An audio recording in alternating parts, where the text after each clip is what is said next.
I'm in prison. And then after 2 weeks, they come and move me. And I said, where am I going? Why have you brought me here? I was fine. What's the reason for bringing me here? If you put me on that prison wing, I'm going to come straight out of that prison door. He said, when they come to get you, do not leave this cell. He said, I'm telling you, your life depends on it.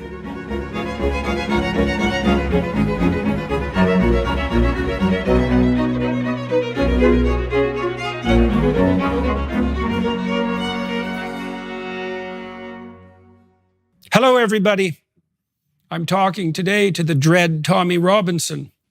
And my wife, who's going to join the discussion, she had something to do with this. Tammy and I have been following Tommy for quite a long time, years really, probably 9 years, maybe longer than that, wondering just what the hell he's doing and what he's up to, watching his exposure, particularly of the grooming gangs in the UK, which is like the darkest story that the most demented imagination could possibly posit. So Tammy was going to interview Tommy, and I wanted to meet him. And then he got arrested in Calgary, and I talked to Tammy a bunch about this, and we watched his latest documentary, Silenced, together. And I felt that it would be more than useful for us to both do the podcast. And so that's what we've done. And so what did we talk about? Well, we talked about his arrest in Canada, right, with no charges. And we talked about, well, his past since 2009 up to 2018 and what he's been through and why. And we talked about the rally that's going to occur in London on July 27th and much else as well. And so join us for that. So, Mr. Robinson, my wife and I have been following you a long time, trying to figure out what the hell's going on and what you're up to. And so you've just run into a spot of trouble, you might say, in Canada. Welcome to Canada. Yeah.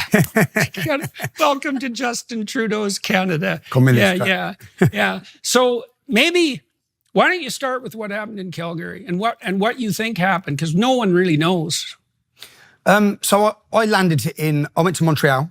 I spent a week in Montreal. I met Gad Sad. I met Ensaf Badawi. I've been in contact with that family for 10 years. Went for dinner there. Then I travelled to Calgary. That's the family of the guy who's trapped in... So Raif Badawi, yeah. He put a statement online in Saudi Arabia saying Jews, Christians and Muslims are equal. That's what he said. He was prosecuted. He got 10 years in prison and they kept trying to do him for apostasy. So they were trying to sentence him to death.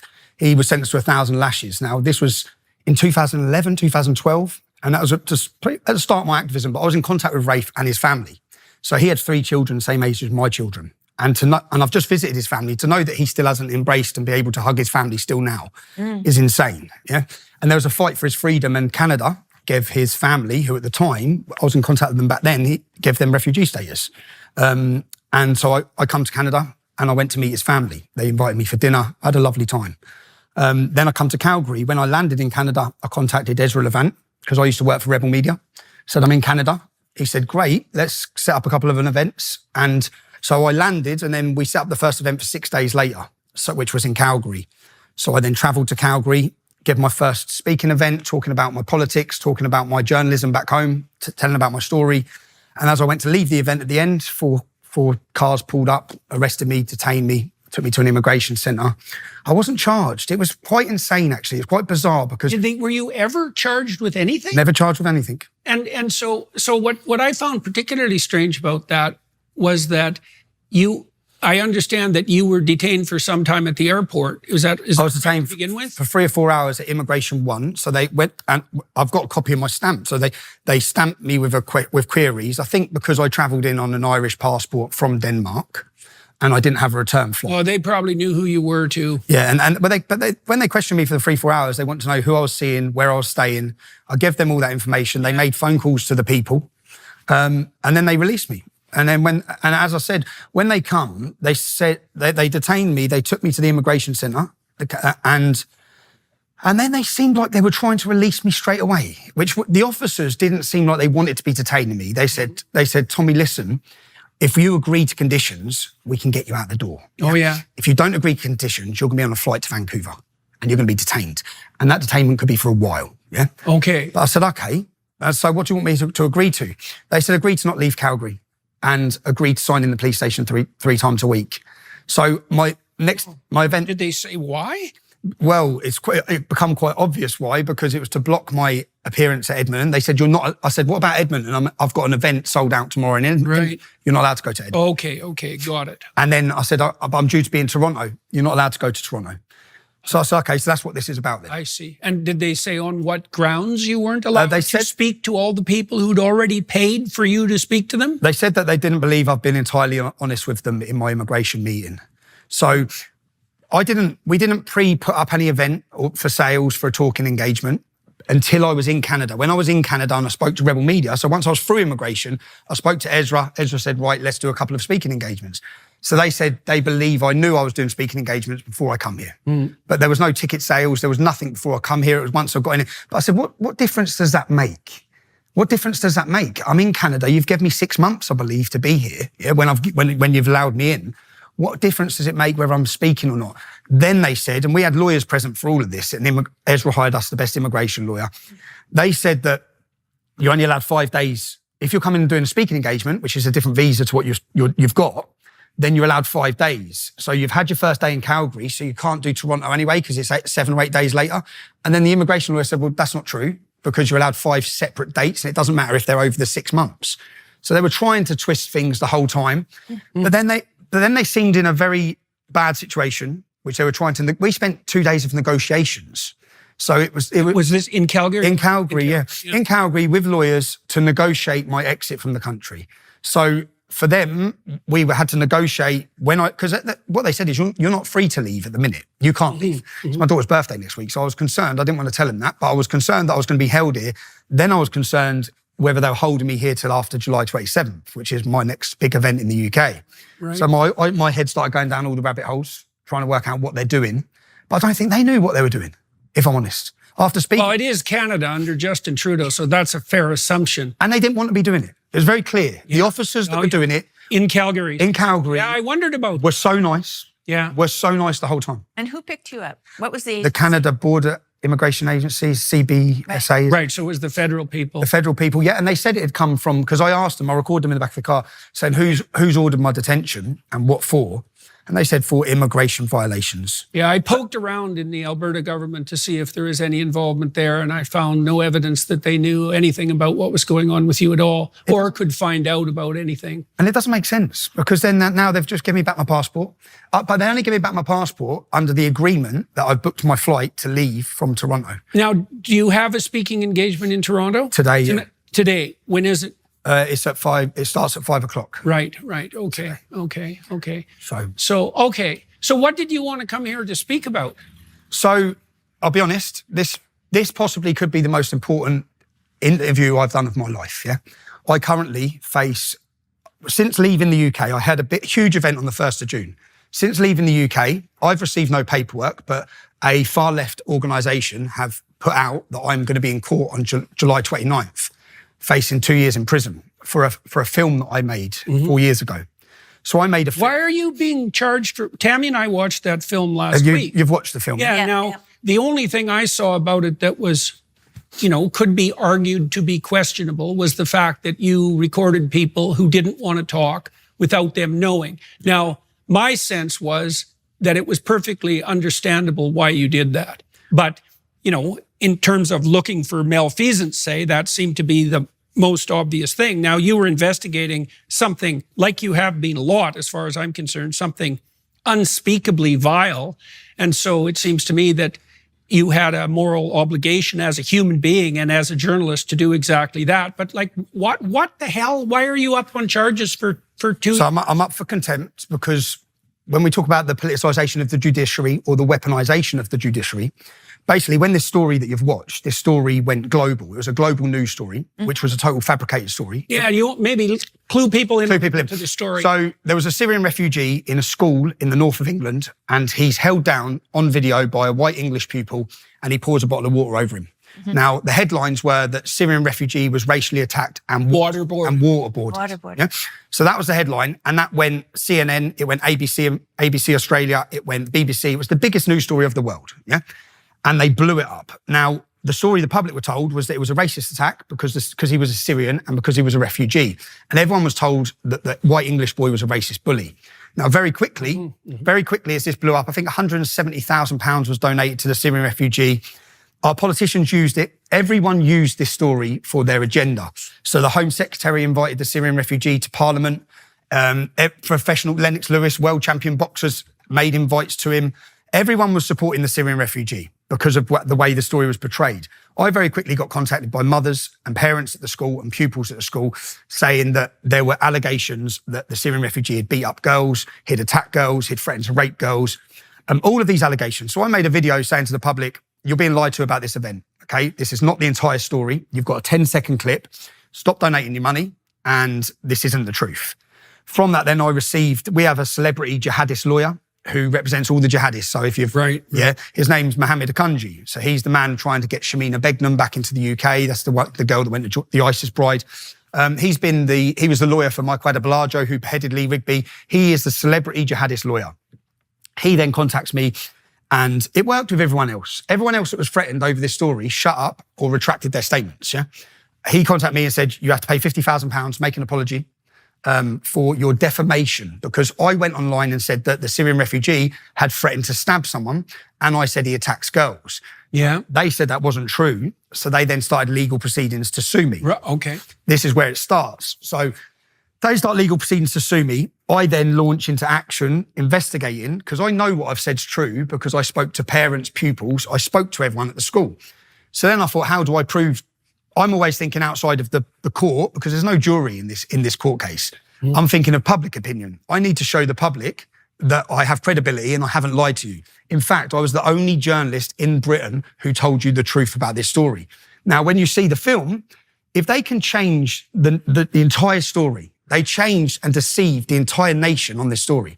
How many other stories are we seeing daily, which are total... I mean, like the story about Biden being competent. Like that story, for example. Like when they hide it, like the Hunter Biden story, when certain stories... Right. Russian disinformation. 50 intelligence officers swearing to it. So they hide certain stories and then they pump other stories. Now, why did they pump this story? This story was about supporting migration, supporting refugee status, because the reality was the British government at this time, this Syrian refugee was one of 20,000 welcomed in by the Conservative government at the height of the ISIS conflict. So if the reality could be told, which was allegations of the boy being a bully, attacking girls, stabbing people, and I'll get onto all of this. So if that was the truth, then people might start challenging the government policy. Now, the government very quickly used this story, invited the Syrian refugee. He was on every news show. Once they'd done that, they couldn't go back on it. They had to crush the story, yeah? At which point, I then wear a hidden camera and I say, let's go and speak to the teachers. Let's find out what's gone on up in Huddersfield. The first teacher I go to, who was an Asian gentleman, come out and said straight away, Tommy, I took the money. I said, what do you mean you took the money? He said, I took the money. I said, they paid you. Who paid you? Kirklees Council. Now, the leader of Kirklees Council was Shabir Pandor, who's a Muslim. His brother's the lead. Do you remember the school story in Batley where a school teacher tried to talk about Mohammed, and that school teacher's still in hiding now. So the man that organised the rally outside that school is a Mufti Pandor. So Shabir Pandor is the leader of the council. His brother is the main radical imam who organised all the protests. Now, at the time, in the city of Huddersfield, it was the biggest grooming scandal. Grooming is rape jihad, gangs of Muslim men who are raping young girls in our country's history, yeah? This was a perfect news story to change the narrative, which is what they done. Right. So the teacher says he was paid. I say how much. He whispers on camera, £18,000. So then he goes on to tell me that the Syrian refugee come up to his classroom to beat up a girl. Remember, my allegation is that he beats up girls. And then we go on to get the school records. Yeah. We have... And just so you can see the deception to the British public, the Syrian refugee was sat on TV and making comments like, I don't like to break the school rules. Yes. Well, his school records show 117 disciplinaries. His school records show that the teacher... He meant he didn't like to break them 150. 150 times. Mm-hmm. But the public were totally deceived on this. And they donated £180,000 to this child, yeah? Yeah. And at the same time as this, the English boy was portrayed as a racist bully, right? Which was a total... They had to move, right? Their house come under attack. There was threats to rape their sisters. Do you know what you don't see in the story? Do you know that boy lived with me for 3 years? That boy. I took him home. Oh. I took the family home. Mm-hmm. So they live 4 hours away. And didn't they put them in a ratty hotel they were right putting next them- to a brothel They were putting them in the in Islamic... an Islamic district. They were putting them in the Islamic district that Mufti Pandor, the man who organised the protest outside the school, controls the main mosque next door. How soon did he show up at the school after? The next day. The next day. And the story, so people understand, the story wasn't organic. The story of the bottle of water happens here. 4 weeks later, it blows up into international news. Now, what happens in that 4 weeks? The celebrity jihadist lawyers working with the Home Office, they put in a criminal record check on the Syrians' family. So they're making sure the family are clean before they blow it up. The criminal record check comes back, say, on the 25th. On the 26th, it's world news. So it wasn't like this story just went online and blew up and everyone started reporting on it. They had 4 weeks to plan it, and they planned it, and they planned the entire story. And what you see, the Syrian refugee had a broken arm at the time, He had his arm in a plaster cast. Now, what the public were told was that he broke his arm in another racist attack. So when I went to the head teacher's house, after already having a teacher say he was paid £18,000 to prevent him telling the truth about the Syrian, I then go to the head teacher's house who just said, Tommy, I've never had my chance to talk about this, I'm not allowed to, okay? I said, so have you signed a non-disclosure agreement? Did they pay you? And he goes on to say they blackmailed him, they threatened him. So when this went onto world news, when I say who's they, he says, Theresa May, who was our Prime Minister at the time, she spoke about this in the United Nations meeting. She spoke about this story. That's how big this story was. And then they came into his school and he said he'd worked there for 25 years. He joined education to help pure...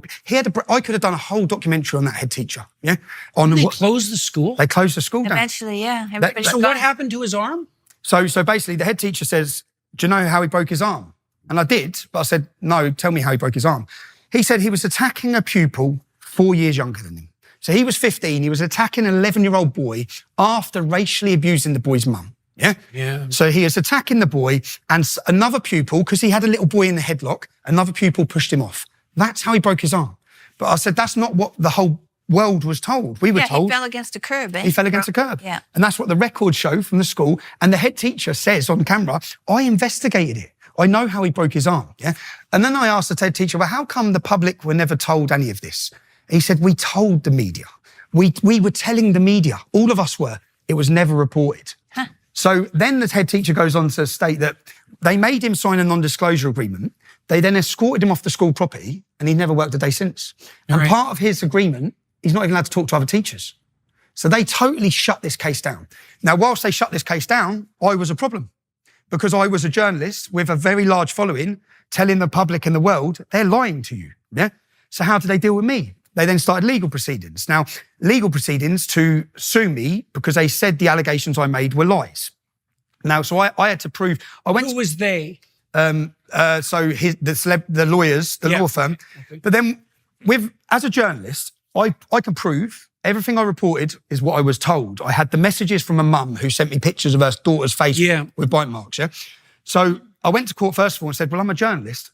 I reported what I was told, The judge didn't allow that. The judge said, no, you have to prove it is true. So I said, well, I don't have protection as a journalist that I reported what I was told, So why do I have to even, if I was told it and I reported the allegation, but then you had the school records, or did you not have them? No, I didn't have them at this point. I see. I didn't have them at this point. So then he said, you have to prove it's true. I said, okay. So then they put me...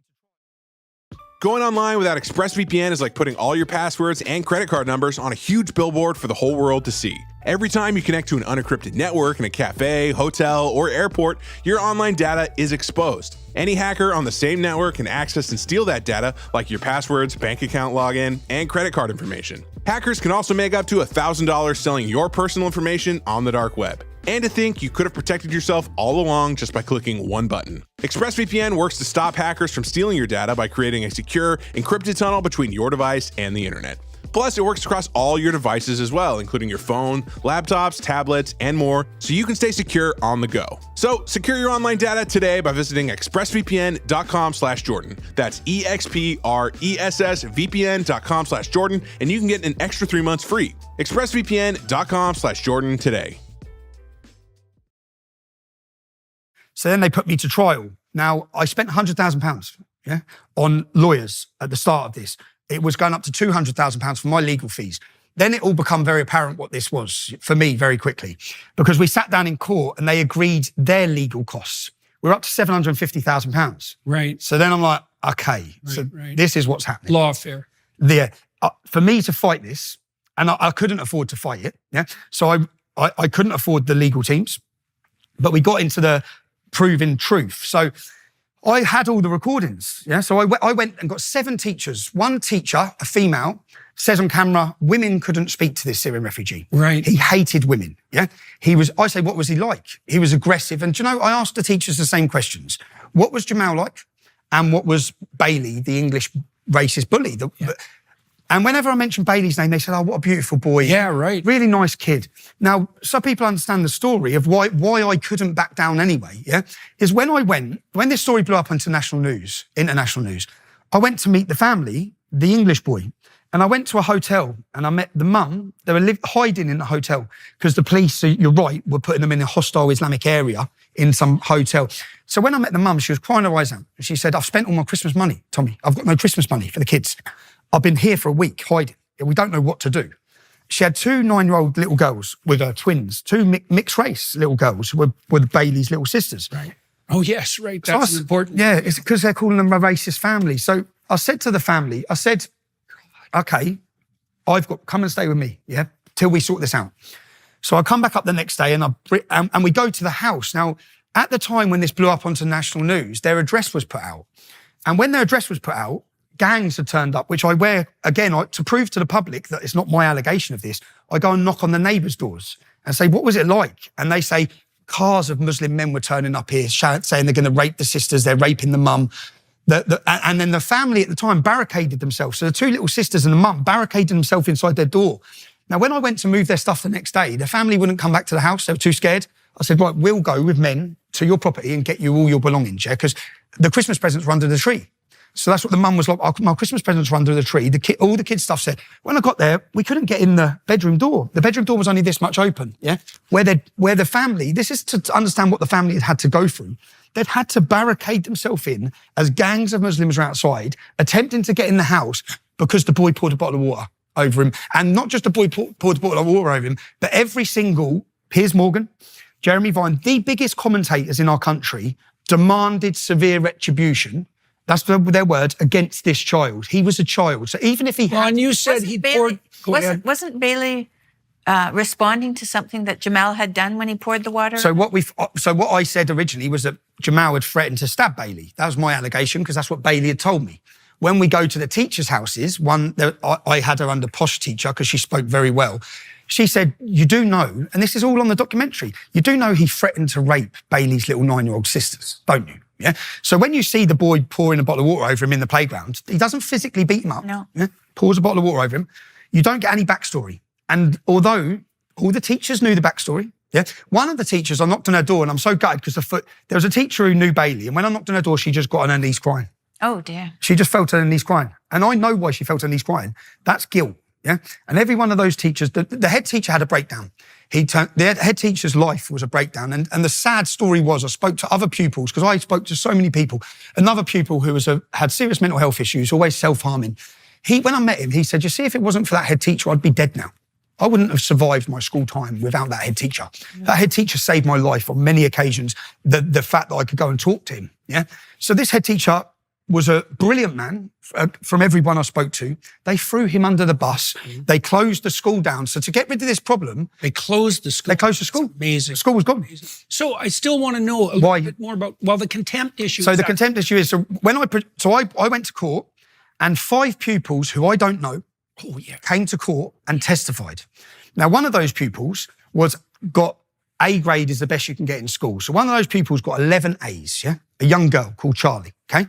Her life's been destroyed through this as well. This is what I'm so angry about. Yeah? This isn't about saying I lied. You've said these children lied, yeah? That's what the judge has done. Yeah, right. So what he done, this pupil come to court, she gave testimony that the Syrian boy, within a week of being in school, beat her up with a hockey stick, yeah? And she still hit her in the back with a hockey stick. Another boy come to court and testified that he witnessed it, yeah? Another girl come to court and testified that he spat in her face and attacked her.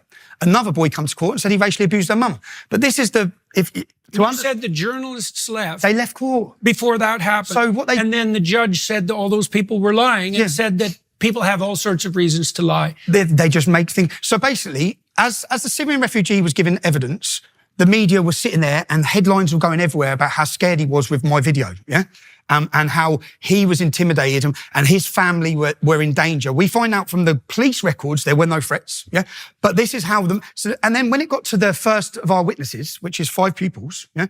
When it got to the witnesses, I mean, I watched the media get up and walk out of court. And I sat there looking at the judge. So they walked out of court. So as each one of these witnesses gave evidence, then not one single thing got portrayed to the British public. So the public were told nothing of what the allegations were. Again. Yeah. It's a total, and I sat there and I said to the judge, where are they gone? There's another news story. I said, so no one's reporting this. And then what the judge done, I then produced 7 covert recordings. Now the covert recordings proved that the council, because the head teacher was paid, this teacher was paid, and they all said they were paid, yeah? And they all say they were paid to prevent them telling the truth about this situation. So whilst they're telling everyone I lied, no one was free to tell the truth because they've signed financial non-disclosure agreements. So in the documentary, we put in an application to the local council, controlled by Shabir Mufti Pandor, and we ask, how much have you spent on non-disclosure agreements? Right. They spent £274,000 buying the silence of their employees. So from there... What do you make of who's the judge? And what can you say about what you make of him? Well, I actually... I'm not allowed to say anything. So even though I'm sitting here talking, I have been bound and gagged, and this film that I made. So when I produced all the covert recordings, I'm sitting there thinking, your entire case is gone. Yeah, this was a setup. It was fake. It was fraudulent. It's all a lie. Yeah, and then on the school records, remember, to find me in defamation, I said he threatened to stab someone. So then I produced the school records from his teacher that says he stabbed someone. Then I go to the boy's house who he stabbed and get the boy and his mum on camera, covertly, yeah, saying that he stabbed him and drew blood, yeah? He stabbed 5 pupils that day, according to these pupils, yeah? 5. But he was portrayed to the entire country as a perfect little poor Syrian refugee who had been racially bullied. Now, I'm not having a go at the Syrian refugee here either, because he was 15 years old, he was a child, he'd come from a war zone, he had his problems, yeah? What the problem is here is the total deception to the entire world to push a narrative by a government. Yeah, the narrative, open border immigration, the narrative, white English racists, they said the school was racist. So even in the documentary, I go and find other Syrian refugees at the school and I knock on their doors and say, how have you found it living here? Mm-hmm, and the girl says, I found it brilliant. Everyone's been so welcoming to us. Yeah. So it was a total misrepresentation to the public. Now, when I show the judge all of these recordings, what he does is he writes down everything he saw. So every allegation that the women made, but their case was backed by the fact that the mother who went out publicly and said Jamal attacked her daughter, the mother that sent me pictures of her daughter's injuries, that mother retracted her statement, yeah, which she did. I knock on her door with a hidden camera and just say, look, I'm just trying to understand what's gone on. And she says, Tommy, they're threatened to rape us, yeah? I said, okay. She goes, I've got to live here, Tommy, with my daughters, yeah? And this is the city with the biggest Muslim rape gangs, yeah? So she's terrified. So I said, okay, I'm not angry with you, yeah? Because they're ruining my life because of this, because they're telling the world I lied when I didn't. So she says, okay. And I said, but what I need to ask you is just, was Jamal involved in the attack against your daughter? She says, yes, of course he was. So, okay, so it was the truth. So I produced this to the judge to say, you may have a retraction statement, but here's why you've got a retraction statement, yeah? And here's the school records. In the school records, in minutes from a meeting, yeah, which they tried to block us getting the school records as well. In the school records from the minutes from the meeting, Jamal's father, his name's Jihad, yeah? Yeah. I know, I can't believe that. Jamal's father, Jihad. In all the council records, they say that his family were trying to manipulate the situation for their own benefit. Jamal had his own caseworker who, in the emails, says Jamal is not the innocent party that's being portrayed here, yeah? That's his own caseworker. There was not one single person that went to court and gave any evidence for Jamal, yeah? It was literally 7 teachers, 5 pupils. The A-grade pupil, I read out in her school record, what it says is that she is the only pupil in the school to have 0 negatives. Yeah? Right. Yeah. She's a perfect grade A student. At the time of this court case, she's at university studying law. Why would she come to court and lie? Yeah. But the judge listed everything that's in the documentary, yeah, and then ruled against me, bankrupt me for £1.6 million, yeah? Which is what this was about. So people understand. Kate, I don't know if you know Katie Hopkins in the UK. I rang Katie before this case because I knew they took her house. They took her family home. They put her through the courts and they seized her home. And I said, Katie, she said, Tommy, do an agreement. I'm telling you, you can't win. You cannot win this, yeah? I said, I can't do an agreement. I can't do it to the kid who was living with me, the English kid. He tried to kill himself as well, tried to commit suicide. I said, I can't say that this is all, I can't do it. I said, so I can't come to an agreement with them. I can't principally do it when I have reported the truth and I'm not backing down on that. So she said, well, they can do what they want because when they made me bankrupt, when they took my house, my new husband, who had savings from his previous marriage, they took that. She said, they're going to clean you out. So I had that advice very early on, but I went through and she was 100% right. They could do what they want. And they bankrupt me to the tune of £1.6 million. When they bankrupt me, they then give me an injunction.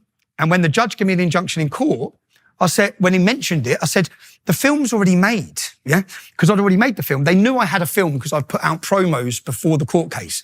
The public are going to see the truth of this case, yeah? The film is not opinion-based. It's fact-based. It's school records. When are you going to release it? So I'm not allowed. So basically, since I've been here, the film was played in America 2 years ago in a cinema in Florida. General Flynn was there. He gave his account of what he watched. He said, it's unbelievable what I've just watched. Because what people need to understand is, you see what they've done to me is exactly the same lawfare that's going on across the whole Western world to anyone who raises their voice. What I managed to do is document every single part of it and show what I call the unholy alliance, the alliance together of the judiciary, of far-left organisations, Muslim organisations, all working together to control the narrative. And I was challenging the narrative, and that's why I had to be punished. But the judge gives an injunction where he listed everything in the film and basically said, if the public ever see this, you get 2 years in jail. So and if I'm honest, that's the contempt. And when I come out of court, I failed.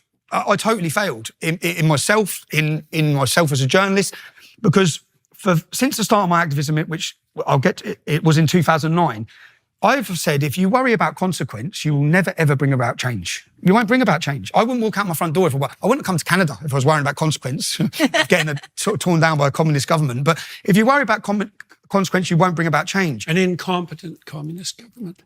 Well, better be precise. Yeah. You should probably throw a bit of malevolence, wounded narcissism, malevolence in it too, just for the icing. But but when I come out of court that day with the injunction, I was scared, in all honesty. I've been in prison multiple times to do with my work. I've done a year of solitary confinement, which totally damaged me. I went into prison one person and come out another. Yeah. And so at that time, and it also damaged my family. So at that time, I didn't play the film. Right. So this is interesting, I think. I should have played the film. These are adult problems that haven't been dealt with because people aren't allowed to speak, and now children are at the brunt of it. Do you know, they ruined that whole... So that school was closed down. The collateral damage in the government's lie, because that's what it is, a total lie. Yeah. The collateral damage, that young English kid is still suicidal. Right. I talk to him every day, yeah? As I said, he lived with me for 3 years. Right. Think he'd do a podcast? Yeah, he would. Do you want to ask him? Yeah, he would do it, man. And do you know, you've got to hear what it done to his life. You've got to see what it done to him. Hey, let's talk to him. Talk to him. Yep. Yeah. Talk to him. Okay. He's a lovely young man. Do you know, he had a difficult upbringing. And from the background he's from and the upbringing he had of poverty and in a real rough environment, he is a very nice kid. And look, my son's 15. It happened to him when he was 15. Right. The whole world turned on him. Right. The whole world turned on him, man. And even now, he's still bearing the brunt of it now, because he lived with me until this case. When this case finished, I left the UK. Now, when I left the UK, he left living with us, and he's gone back up to his hometown where he's still facing problems. Oh yeah. From this lie. But the thing is, I should have played the film. I should have just played the film, and I didn't play the film because I, for the first time, worried about consequence. I should have played the film, man. It's ate me up for years. And the film was never played, but it was played in America 2 years ago, yeah? 2 years ago it's played in America. Now they've come for me. Why have they come for me now? I held a rally on the 1st of June No, I come back to, so I'd stayed out of the UK for a year since, with all of this. And I stopped. I wasn't in a great place either. And then I come back. I think Elon Musk gave me back my account. Now, my activism and my journalism took me, in 2015, I started my activism in 2009. Yeah, so I'll give a brief history to my work. Yeah, do that. I was born in Luton in 1982. Luton's a town that's 30 miles north of London. When I was born in 1982, there was one mosque. There's now 45 mosques. Okay. How big is Luton? It's 200,000 population. And how many mosques? 45. Okay. 45. Luton was named by the CIA as the epicenter for terrorist activities across Europe. The fertilizer bomb plot was planned in Luton. The 7/7 attacks, they got their bombs in Luton. The Stockholm bomber was radicalised in Luton. Terrorist attack after terrorist attack has orchestrated and come from Luton. Now, growing up in Luton, as I said, when I was born, I've seen all of this, yeah? Al-Mujahideen, Omar Bakri, Abu Hamza, their head office, they used to have an organisation called Al-Mujahideen, who were they're now a prescribed terrorist organisation, but they never were. Their head office was in Biscuit Mill in my hometown. So growing up, I had a very life lesson of the influence of Islamist ideology and what it can do to freedom. Yeah? Also, the grooming gangs, which is something we'll get onto. So my cousin was a victim at 14. She was hooked on heroin and raped. She woke up being raped by gangs of bearded men in the Muslim community. She ran naked through the streets. Now, what the police done at the time is nothing. Yeah. So I grew up watching. How old were you when that happened? I would have been 13. So she was 14. So as all this is happening, and just so people get, Luton is one of the most diverse towns in Great Britain, one of the most diverse towns in Europe, yeah? So white English are a minority, okay? Most of the people I love are not white because I've been brought up in this community, yeah? So as I've been brought up, in our school playground, when I went to school, you had the Muslim playground and the non-Muslim playground. So I had a very quick learning. And then when you go into the school... Why were they segregated? Well, they segregated themselves. The Muslims did not integrate or assimilate. So when you go into the school dinner table, just so people can picture it, you'll have whites sitting with blacks, sitting with Indians, sitting with Sikhs, sitting with Hindus, all sitting together. And in the corner, there'll be 10 tables of Muslims. Yeah. Now, I never understood it as a child. Okay. It was from when I went to high school, I just knew the Pakistanis are very different. Yeah. They're quite hostile. If you mess with one, you've declared war with the whole tribe. Yeah. There's not a fair fight. There's never a one-on-one fight. It's all gang related. And so I just grew up learning it. But that's not to say, because some of the best people I met in my hometown were Muslim lads. Yeah, some of the people I loved were Muslim lads. But per se, there was a real problem here. And I grew up watching it, learning it. And Al-Mujahideen, my first activism was in 2004. What was I then, 20? 2004, I organised a protest. And this group, do you remember the Beslan school massacre? So Beslan school massacre was Chechenian terrorists had took control of a school. And this is coming again, yeah? This is going to happen to a Jewish school, I guarantee you. Mm-hmm. They took control of a school, and I was probably 2019 or something. That was where? This was in Chechnya, Russia. Yeah, okay, I remember the story. And what happened was, the parents were all outside the school, and all the Muslim jihadists are inside the school with their pupils, with their children. Mm. And then they start butchering them and killing them. And I remember watching the parents drop to their knees and they're screaming, yeah? And I remember watching it thinking, what is this? This isn't one man that's gone in and done this. This is a whole group of people. So and then I had to understand what brings someone to do that. And 2 weeks later, I saw an interview in a chicken shop in my hometown of Luton with a man called Saif al-Islam, which translates as Sword of Islam. He was second in command of Al-Mujahideen, the group, yeah, whose head office is in my town. And I saw him saying an attack like that would be justified in a British school. And that was my wake up. I said, who's this man? And I looked him up. Who's his group? And I looked up who they were. And then I looked up Omar Bakri. And then I started understanding their ideology and trying to work out. And then for me, these are a danger. Yeah. So then I organised and I looked, and they used to have a stall set up. So we have a Don Miller's Bakery, a famous, it's like your Tim Hortons. Yeah. We have a bakery chain in Luton Town Centre. And every Saturday, this terrorist group are there, openly promoting hatred, yeah, just openly sending people to fight for the Taliban, recruiting people. So the Stockholm bomber, who was an Iraqi Muslim who come to university in Luton, was a nice young man till he come to Luton. Yeah. Then when you're vulnerable at your most vulnerability, away from home for the first time, in university, they pounce. And that's typical cult behaviour. This is so they pounce. Yeah. And they got him. and then he went and blew himself up, yeah? So these groups have been operating. So I organised a protest called Ban the Luton Taliban, yeah? And I actually, I gave a presentation at Oxford University. When was that? That was 2004. So I gave a presentation at Oxford University because I made leaflets. And if you dig up the leaflet, which I'd done for my Oxford University presentation in 2004, my rhetoric has never changed, okay? So the leaflet was put as front page of our local newspaper. And what I said is, whites and blacks are being religiously and racially targeted in this town, yeah? No one's doing anything about it. There's a total two-tier policing operation in this town where they get away with what they want. The Islamic community get away with what they want. The police do not know how to deal with these problems. I went on to say that they use drugs as a weapon against our community to get our children into paedophilic practices, which is what's now known as grooming. Now, when I made this, and I was a young man, yeah, and I organised it with my friends. We go to football together. Luton's one of the most. It was voted the roughest town in Great Britain. Yeah, It's a rough place. But What makes it rough? They were hat makers. We were hat makers. What made you rough? That's all that mercury. That's the history. Oh, maybe. Yeah. Luton's it's a poverty-stricken town with a lot of problems, regardless of Islam. Luton has a lot of problems. It's a rough environment. The levels of violence are as high as anywhere in the UK. But what you grow up thinking is normal actually isn't normal. You grow up with a level of violence in your school, on your streets, or the way to solve things is through violence. And it's a poor town, yeah? So I organised this group. Starting a business can be tough, but thanks to Shopify, running your online storefront is easier than ever. Shopify is the global commerce platform that helps you sell at every stage of your business, from the launch your online shop stage all the way to the did we just hit 1 million orders stage. Shopify's there to help you grow. Our marketing team uses Shopify every day to sell our merchandise, and we love how easy it is to add more items, ship products, and track conversions. Shopify helps you turn browsers into buyers with the internet's best converting checkout, up to 36% better compared to other leading e-commerce platforms.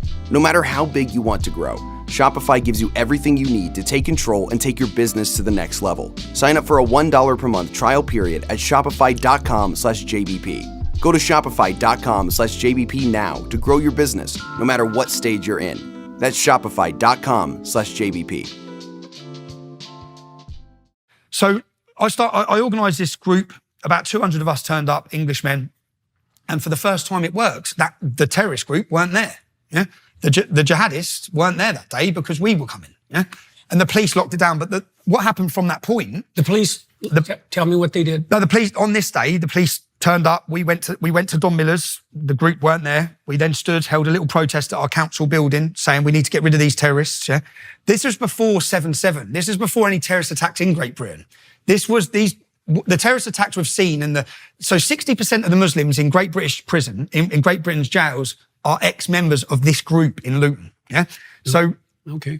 So you actually had put your finger on them. I put my finger on them, and I named in the leaflet. What I named in the leaflet was the link between the street drug gangs we have a gang called the Gambinos. They're not very original. They're a Pakistani group, but they've called themselves the Gambinos. And 4 years later, the national newspaper. So in 2004, I named them in my leaflet and say we've had enough of the gangs with their heroin, and we've had enough of the jihadists all combining. And what happened after this was I was targeted by the gangs, not by the jihadists, by the street level drug gangs who were drinking alcohol, gambling. They're not religious. They're just out pumping heroin and controlling the streets and prostitution. I was targeted by them. Now, years later, the national newspapers run a link showing the link between the Gambinos, they name them, and terrorists. They work alongside each other. And at the time, the Luton Islamic Centre, which is the main mosque of Luton, the main Salafist mosque of Luton, yeah,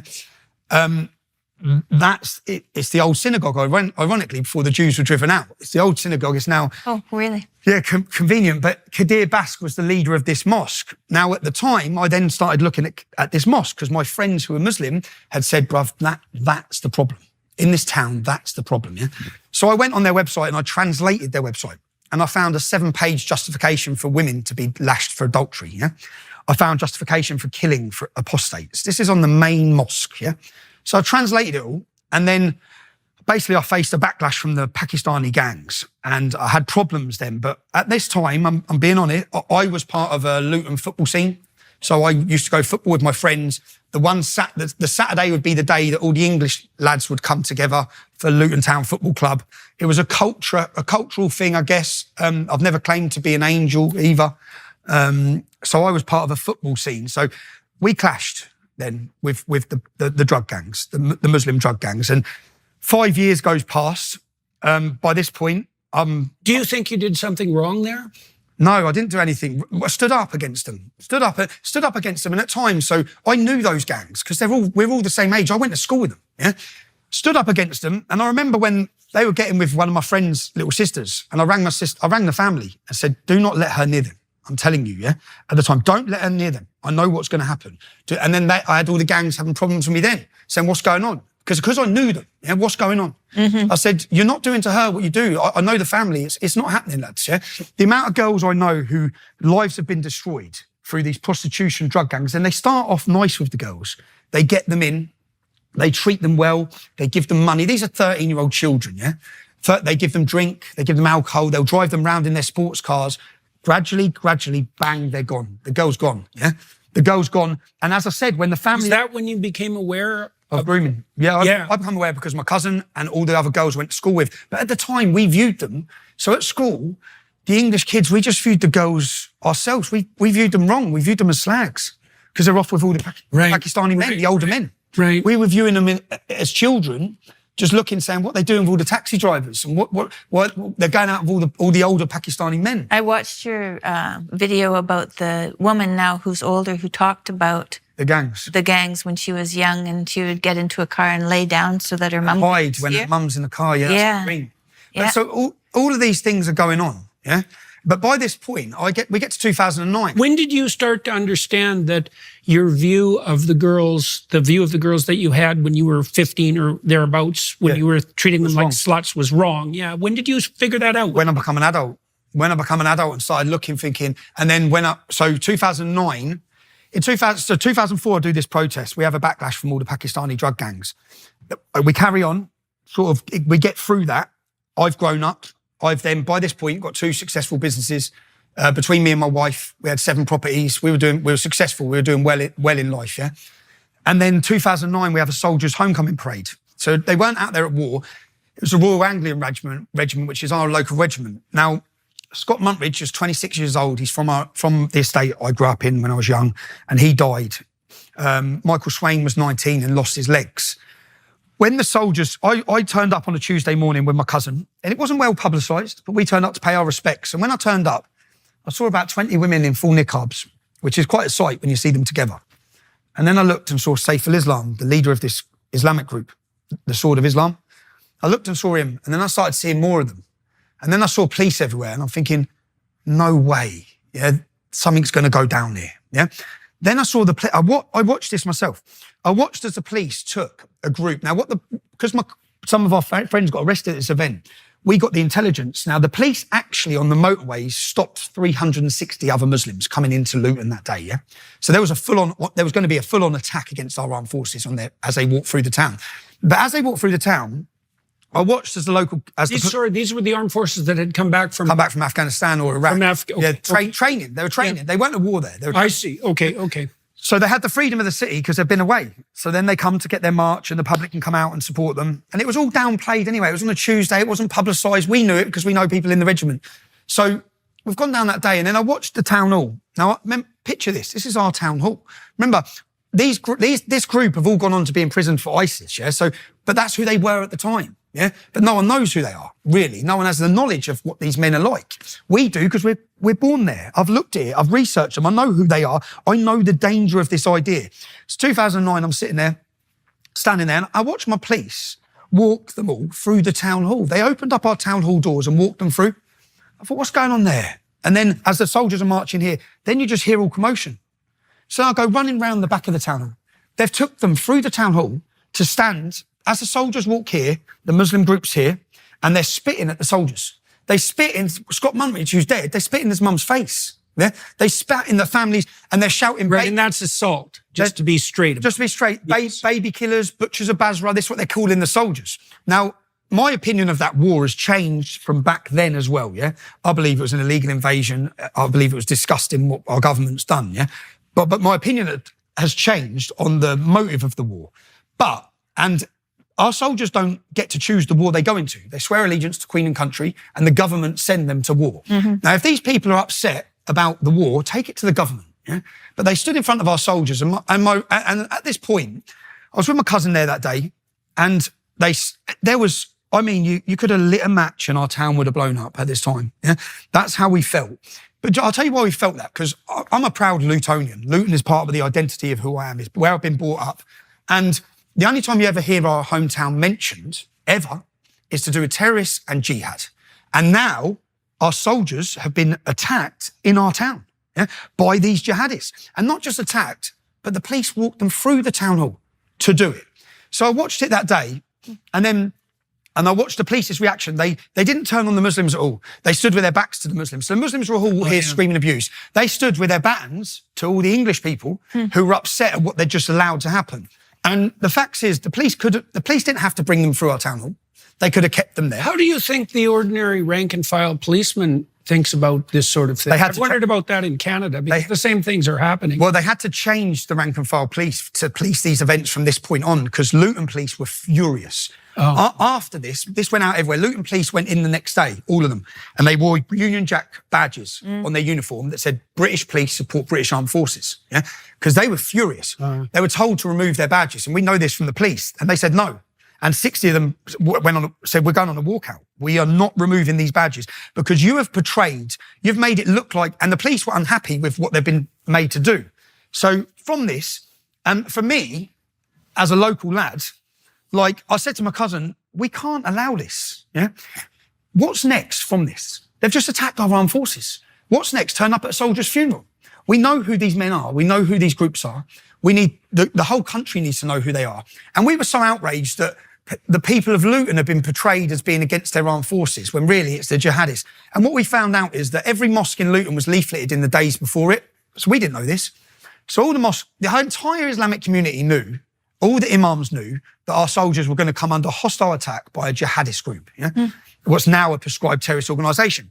So then after that, I organised a demonstration called the United People of Luton. But before that, what I've done is I went to the council, contacted them, and set up a petition. We got 4,000 signatures.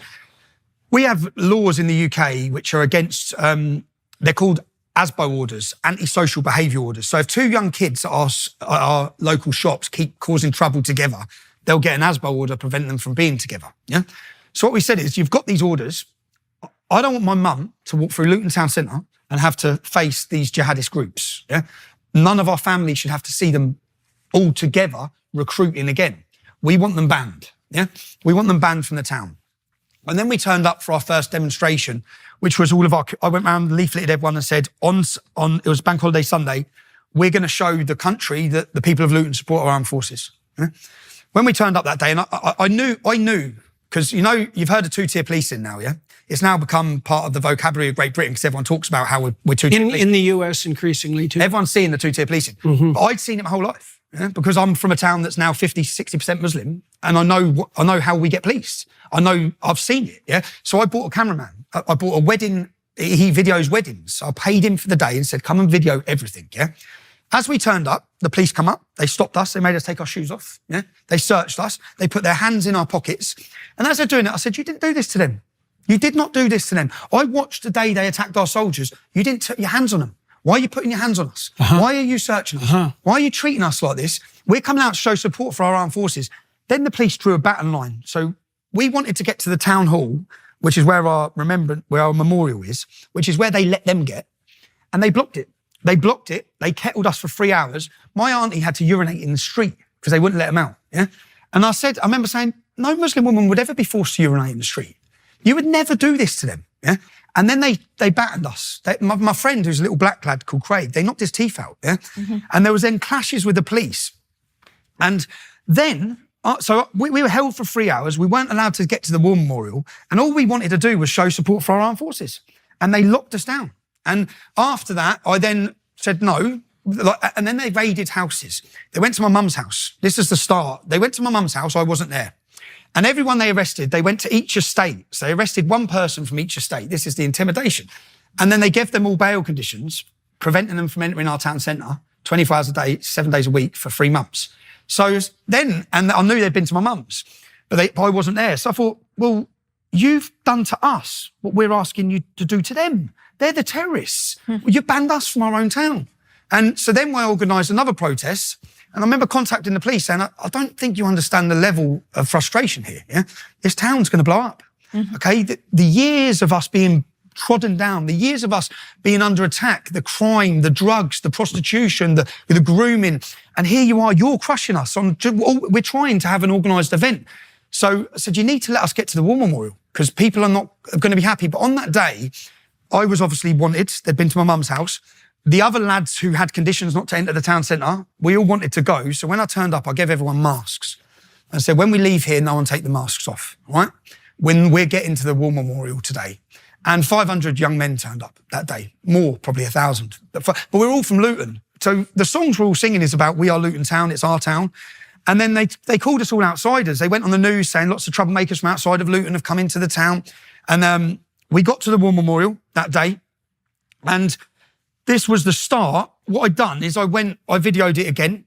And I went on all different football discussion forums around the country and said, Luton stood up today, okay? We've had enough. We've had enough of what's going on. We've had enough of the two-tier policing. We've had enough of the Islamic gangs. So Luton stood up today. And the video was reminiscent of hundreds and hundreds of young men just saying that. We're not having it anymore. And our banners, do you know, our banners made it very clear, okay? Muslim, no problem. Extremist Muslim, big problem. When was that? This was 2009. This is the start. So people know me. Early. Yeah, this is the start of my activism. This is what anyone knows me as. Now, I used a fake name, Tommy Robinson. Yeah, tell me about the name. So in 2004, when I didn't use a fake name, and I stood outside the town hall when I was 19 or 20 and held a protest, my windows got smashed and my house got attacked. Oh. So come 2009, I'm successful. I've got a family. I've got businesses. But I want to talk. I was the same as every person watching this. I didn't want to lose my house. I didn't want to lose my business. I wanted to be able to make money, and I didn't want to lose my safety. Yeah? Let me ask you. I want to know where the name came from, but I also want to know. And I don't know the answer to this. This is really a genuine question.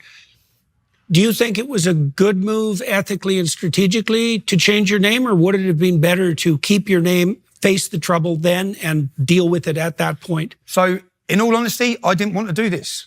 I didn't want to be the person. So I wanted to make a stand, but I didn't want to. Yeah. Yeah. Okay. I wanted to be successful in business. I wanted to make money. My passion was making money. I was good at it. I was doing well as a family. But I wanted someone to speak about it. So when you know the parable of the rich man? No. What's that? Well, it's a gospel story. I'm going to tell it because I see the problem that you're in. Well, there's a scene in the Gospels where Christ is traveling in a cart, and a rich prince jumps in to accompany him, and he tells Christ that he's done everything he should do in his life to be a moral person. He's followed the commandments, he honors his parents and so on, but that he's still dissatisfied deep in his soul. And Christ asks him about his situation. He tells him he's rich, that he has all these concerns going, and Jesus says to him, I'm afraid you're going to have to sell everything you own and follow me. And the disciples are like shorted right out by this. And they say, well, if that's the cost of salvation, you know, who's going to pay that? And I was thinking about that in the story of Jonah at the same time when you were talking, because Jonah is called upon by God to speak the truth, and he just heads in the other direction. It's like he thinks exactly like you thought. It's like, yeah, I don't think so. And, you know, who would do that? Who wants to do that? And so, but that still doesn't quite answer the question. Like you said, that you're caught, right? You're pulled, because on the one hand, you want to have your life and you want to be successful. On the other hand, you want to tell the truth. And so the name was a compromise between that. So I wore a mask for a year. I wore a mask. No one knew who I was for a year. Oh. Right. So looking back on that now, do you think that was a mistake that you made to protect your life and your enterprise? I'm not saying that wasn't justifiable, or because there's a price, obviously, for anonymity. There's a price for not being public, right? It breeds suspicion, for example. And so what do you think about that? So I think the best thing that ever happened was when I got unmasked. The best. It was. It was, not for me. But I was terrified. So there was a Times newspaper reporter called Stephen Bird, and I'd been hiding for a year. So I'm talking about all these issues secretly on radios, and I'm giving the name Tommy Robinson. And I'm turning up to demonstrations with a mask on my face. No one saw my face. So no one knew who I was. So there was lots of confusion. Who is this guy? Yeah. But obviously my friends knew, no one knew. And then a Times newspaper journalist turned up at my mum's house and said, "Where's Stephen?" And my mum rang me and said, "There's a journalist here looking for you." Yeah. And I knew then, okay, this is it. And I went to meet the journalist. And he said, "You're on the front page of the Times newspaper tomorrow, Stephen. Yeah? Your life changes tomorrow." And I was terrified, if I'm honest, absolutely terrified. Now, but in that because then I was nationally known, yeah, at this point, because the English, we set up the United People of Luton. And then after our second protest, where we got to the War Memorial, we put the video online, and this Islamic group of jihadists, they held an Islamic roadshow in Birmingham, yeah? And they had a big banner that said Jesus was a Muslim, and there's hundreds of them. And they stop a young 11-year-old white Christian boy called Sean in the shopping centre, who's with his friend, and they get him up on stage, and they convert him to Islam. And as they convert him to Islam, they're all cheering Allah Akbar. And I watched it then from Luton and said, no, they can't do this. That cannot be allowed to happen in a city centre for a child. So I said, right, lads, to the lads from Luton, we're going to Birmingham. We're going to move this from Luton-ish. This isn't a Luton issue. This is a national issue. So we went to Birmingham and we formed the English Defence League. And that's where the name English Defence League come from. Now, when we went to Birmingham, we went as a group of 50 men from Luton. We got violently battered. Okay. And this is where my first awakening to the media come. So there's a picture. This boy wasn't with us. There's a young English boy at a bus stop with a green top on, and gangs of Muslims just come from everywhere and they battered everyone. Yeah. And there's a picture in the national newspaper and they're jumping on this boy's head. And underneath the picture, it says, "A fascist is attacked by anti-fascists."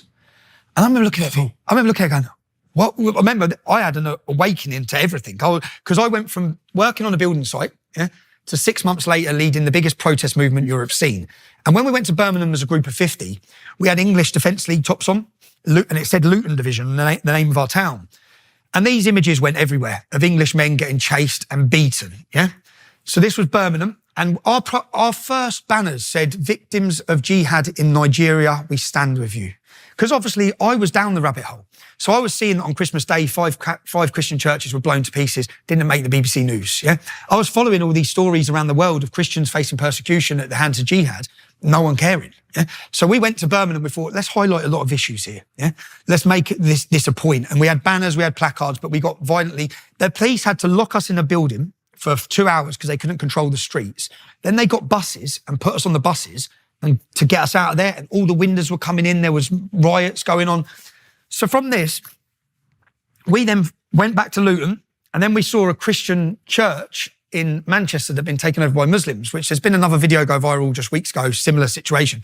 It was in the area of Longsight, and they were bulldozing over Christian graves and headstones. So I was watching it going, like, they can't do this. How come no one's talking about this in the town? Where's the local political voice? Where's the politicians? Now, the thing where people said, because we took to the streets. Now, we went from a group of 50 men in Birmingham being violently beaten to going on all the messaging boards of English football clubs, then turned up in Manchester. And I was like, when we got there was thousands of young Englishmen had come from everywhere. And from the start, because of the violence in Birmingham, the men had come with an attitude of, no, we're not backing down, okay? So that was sort of the start and the birth of the English Defence League, which every city we went to, there was a justified reason for going, yeah? But no one ever spoke about that.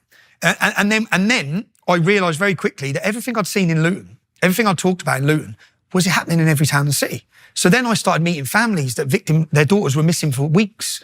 And then I started hearing all these stories, and it's one thing to read about grooming, yeah? And that's why I made a 5-part series, the one you talked about that you watched, because you don't get to feel the pain.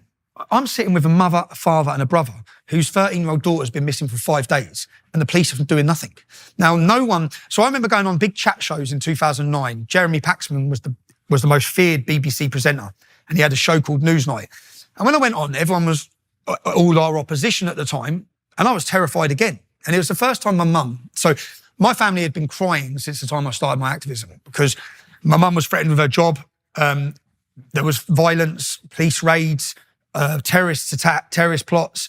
So my family were begging me to stop. And I went on this Jeremy Paxman show, and I said to him, like, I don't expect you to understand, yeah, but I expect you to listen, okay?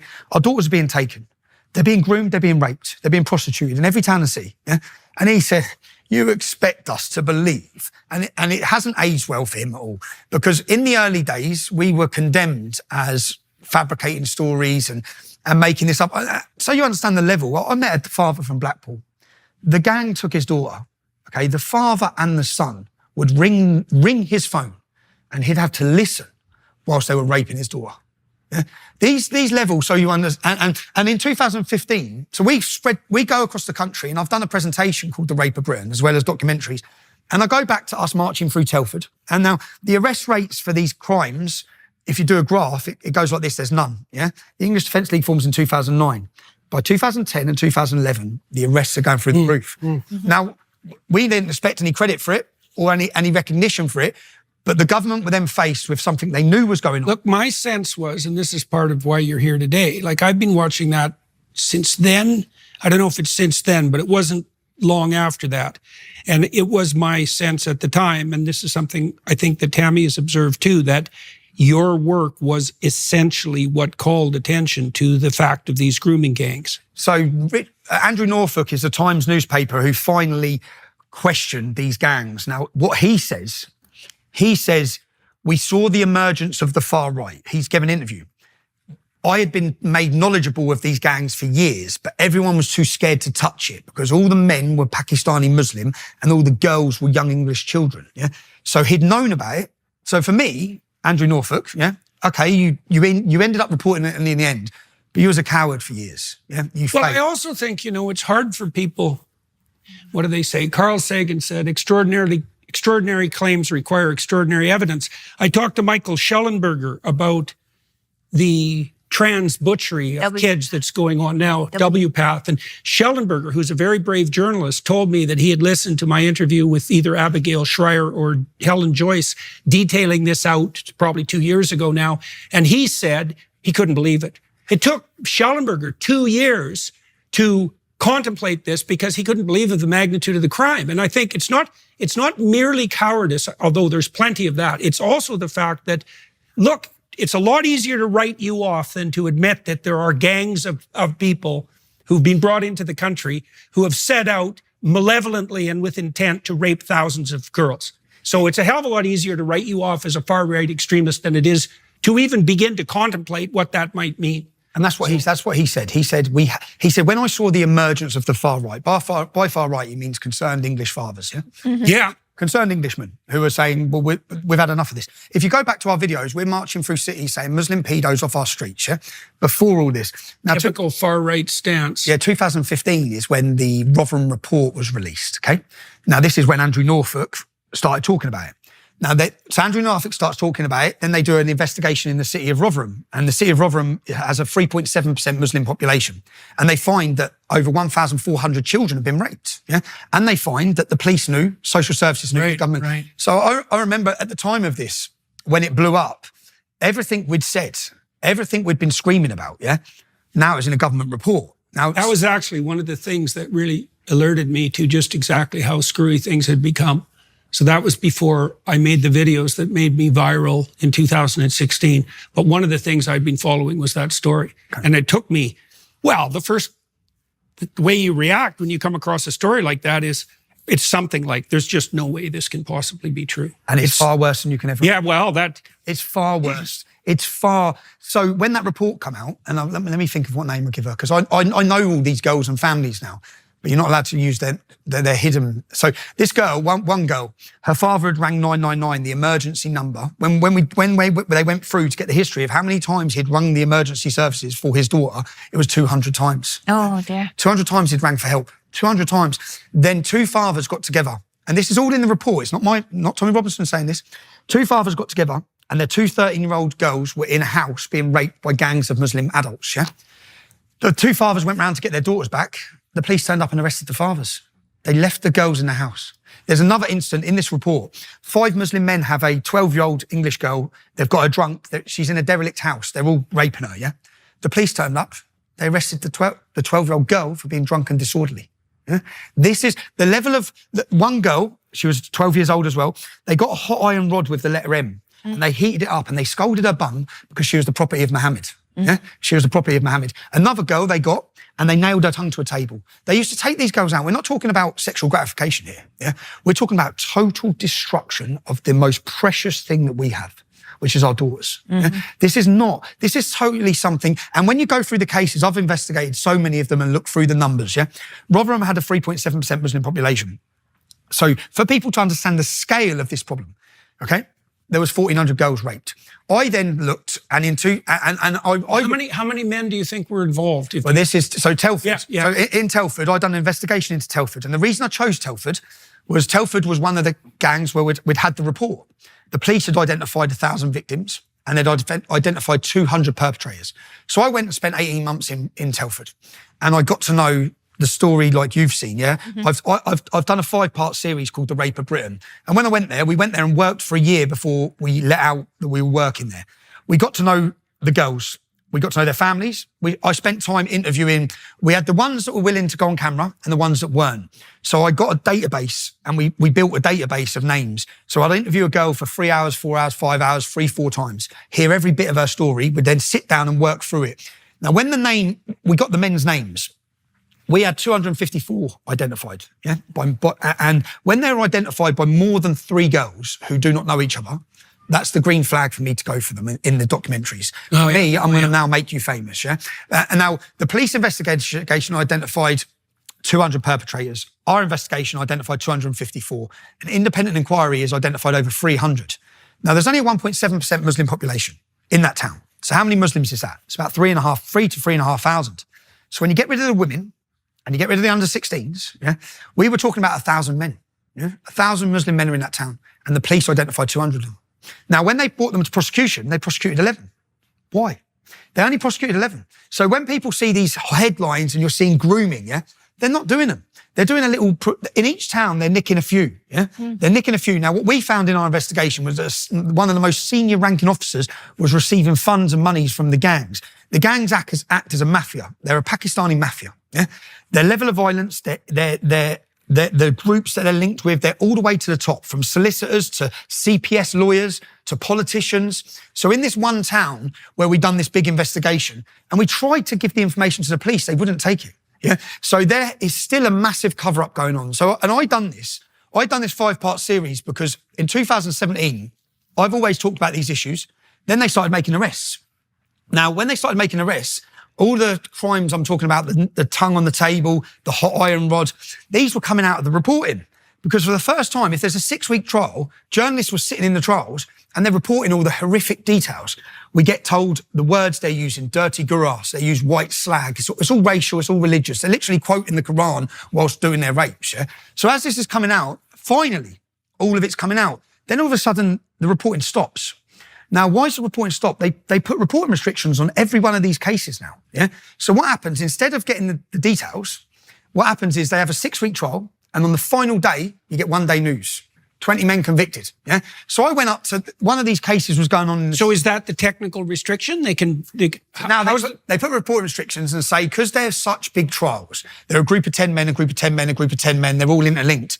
Until the end of all the trials. Oh, I see. So hypothetically, so they're not contaminating the trial. Yeah, so what we'll do, hypothetically, I think in America and possibly here, you lock up the jury. Yeah.